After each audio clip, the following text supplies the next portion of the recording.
turning a plain squishy into a perfect masterpiece. Watch as I give this cat squishy a glow up using brushes and pastel dust. It's like makeup, but for squishies.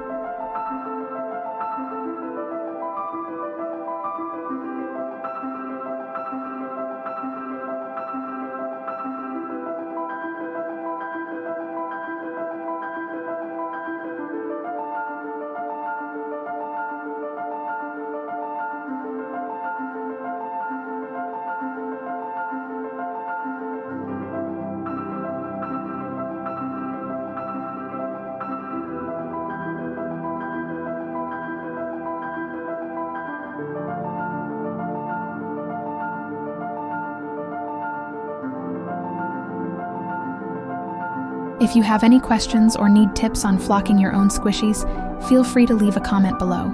I'd love to hear your thoughts, and if you have any wild ideas for future videos, let me know.